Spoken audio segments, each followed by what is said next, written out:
इस न्यूज के प्रायोजक हैं Balaji academy, PSC coaching centre, पड़ाव चौक, मुंगेली। छत्तीसगढ़ में विधानसभा चुनाव नजदीक है, जिसको देखते हुए चुनाव आयोग भी चुनाव की तैयारियों में जुट गई है। मुंगेली जिला में जिला निर्वाचन विभाग द्वारा चुनाव की तैयारियों व गतिविधियों को लेकर लगातार बैठक ली जा रही है व संबंधित अधिकारियों को आवश्यक दिशा निर्देश भी दिया जा रहा है। निर्वाचन विभाग द्वारा तैयारियों के इस कड़ी में नए मतदाताओं का नाम जोड़ने का आदेश जारी किया गया है, जिसके तहत प्रत्येक मतदाता केंद्रों में नए मतदाताओं का नाम जोड़ने का कार्य बूथ लेवल ऑफिसरों के द्वारा किया जा रहा है। 31 जुलाई से शुरू हुए इस कार्यक्रम में मतदाता सूची में नाम जोड़ने के साथ ही नाम त्रुटि व मृत्यु हुए मतदाता के नाम का संशोधन किया जाएगा। नए मतदाता या नाम संशोधन करवाने वाले मतदाता 21 अगस्त तक अपने बूथ लेवल ऑफिसर या मतदान केंद्रों में जाकर अपना नाम जुड़वा सकते हैं। 21 जुलाई 2018 से प्रारंभ है सर, और ये 21 अगस्त 2018 को इसकी समाप्ति है।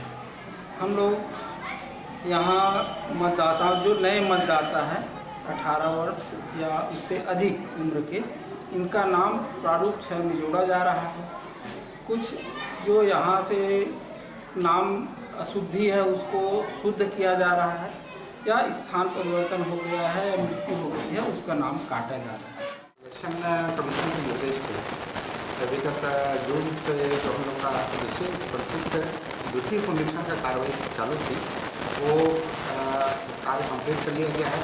बीएलओ द्वारा घर घर सर्वे करके जो है मतदाता सूची तैयार की गई है, तो फॉर्म 6, 7, 8 का इसमें उपयोग किया गया है और ये कार्रवाई कंप्लीट होकर जो है तहसीलदारों के यहाँ हम लोग कॉपी जमा हो गई है। उसी का अभी क्या हमारे यहाँ से 31 जुलाई को पब्लिकेशन हुआ है, प्रिंट आउट। अब इस पर हम लोग जो है दावा आपत्ति आहूत कर रहे हैं। यह दावा आपत्ति लेने के पश्चात जो है हम लोग 21 अगस्त तक दावा आपत्ति देंगे और 22 से जो है उधर सितंबर में 20 सितंबर तक जो है दावा आपत्ति का निराकरण किया जाएगा और 27 सितंबर को जो है इसका फाइनल पब्लिकेशन का मौका। तो ये प्रक्रिया है अभी निरंतर जारी।